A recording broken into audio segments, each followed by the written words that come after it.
Hello all, this is Stephen Gilson and I'd like to welcome you to SWK 330 for spring 2018. I'm going to use this short video introduction as a way of introducing myself to you. Some of you I've met, some of you have not met me, and also to encourage you to contact me if you have any questions at all about the course. One of the ways that we can do that, of course, because it's an online asynchronous course, is we can do that virtually. We can do that using Google Hangout. I'm more than willing to meet with you that way. We can use Skype. We can use a typical audio file, telephone, cell phone, or you can meet me in my office. My office is in Corbett Hall, room 243B. And Corbett Hall is the hall done near Wells Commons. What I want to do is very, very briefly, and I would say, then I will come back and go over our syllabus in a little bit more detail. Please see and look at the course description and the course objectives. I'm not going to go over those so you can read, but you can read those. Our attempt this semester is to look at a number of definitions, how we understand what diversity is, what's the meaning of cultural pluralism, what's the meaning of pluralism itself, what's the meaning of social justice, what's the meaning of our response, how do we understand the historical nature of what has happened to groups of individuals and individuals within those groups. Also then in terms of what has been a variety of responses, what might be responses for us in the future. And to that end, I've picked for us, for this class, really a wonderful brand new text called The Good Fight, America's Ongoing Struggle for Justice.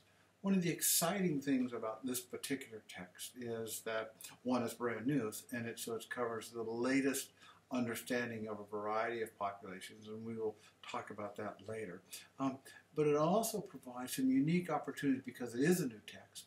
If you download the Good Fight app for your cell phone or your tablet, what you'll notice within the text are a variety of icons, and they become self-evident, where if you open the app and hover over that icon, that will take you to other photographs, recordings, lectures, music, with respect to conversations about that particular population.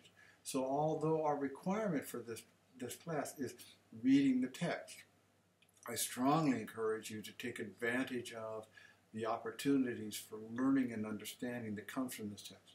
The price of the text, $25, and the text is available at the bookstore, or if you look at the syllabus, you could order it online at Amazon. That the price of the text has been kept down by a substantial underwriting from a number of foundations. So it has enabled this brave attempt at putting forth some information in a variety of formats in terms of allowing us to better understand the experiences of, as I mentioned, individuals and groups. So that reading from that text starts on February 5th. Prior to that, the readings are on our Readings and Resource link on Blackboard, and so those are a variety of PDFs. Which brings me to the notion in terms of our thinking about Blackboard and how we utilize it. Some of us are quite comfortable using it. We've used it for other courses. Some of us grr at it. I grr at it from time to time. It offers some wonderful advantages and some perhaps disadvantages. One of the things that Blackboard does have, because it is backed by the university, if you have any problems with technologically in terms of understanding how to work it, how to navigate it, the IT and the Blackboard services are readily available. I provided a link on our Blackboard folder, as it were, for you to click onto that to go to them. Feel free to call them. Don't get yourself upset because it's not working the way you want it to work and the way you understand it to work. Please contact them. They will walk you through it. They'll help you in a variety of ways. There's a great, great resource. So don't get too frustrated if it's not working the way. There's also a tutorial on the Blackboard folder that can take you, if you've not used Blackboard, in terms of how it works and how to navigate, how to move around it. What are the features of Blackboard? I've also, and will within our weekly lectures, perhaps provide links to either videos or other readings. If any of the links don't work, please let me know. Let me know right away.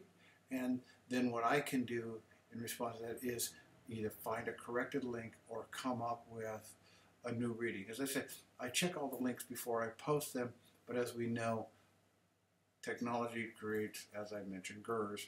So a link can become broken between the time that I post, but please do let me know.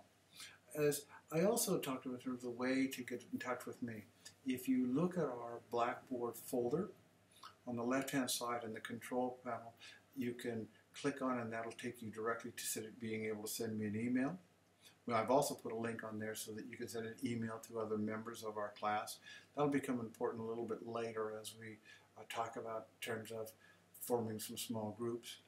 There's also a link there to a Google Hangout. So if I know that you want to get together, if you send me an email and we settle upon a particular time that I'm available and you're available, we can go on and we can meet virtually so that we can do a screen-mediated face-to-face conversation. So that's also quite available all the time.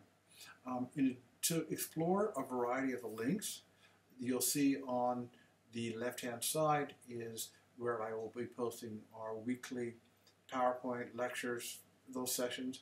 The assignments have links there, so you can click on that, and that'll take you to where you post for assignments 1 through 6, I believe. In addition to that, I've tried to provide some other opportunities on that site for you being able to utilize and navigate this course. I'm not going to go over the particular topics, because you can look at the PowerPoint or you can look at our syllabus and go through that. But I want to encourage you to, my responsibility is to come prepared and teach you. In order for an asynchronous class to work, it really is important for you to work to stay on top of the assignments, the readings, when the due dates. It's easy to let an online class take second fiddle to an in-class where you're supposed to be there at 10 o'clock or 1 o'clock, because this class you can go on at 3 o'clock in the morning or 3 o'clock in the afternoon. The important part is to follow when the assignments are due. We have our assignment number 1, which is a reading summary critique, which is due on the Sunday at 5 o'clock before class. Your assignments due during the week, which would be kind of small group ones, are due on a Friday and a Sunday. We have other assignments due later in the semester. But please, if you find yourself falling behind or not quite understanding, don't hesitate. Send me an email immediately. We can get together and move through it. Now, I'll talk when I come back in a little bit more detail about our assignments and the detail of those. I'll do that in an audio file. But please understand, I'm willing to meet with you whenever works for you around your schedule and my schedule. I think we have an exciting course with an exciting new text that I've not seen before in this kind of format and at this cost. So I will come back and we'll talk as we do our first introduction in terms of what's the meaning of diversity, how do we understand it, what are the implications for us in 2018 as we move forward. Anyway, welcome you to SWK 330, Diversity and Pluralism. I can't wait to get started. Take care now. Thank you.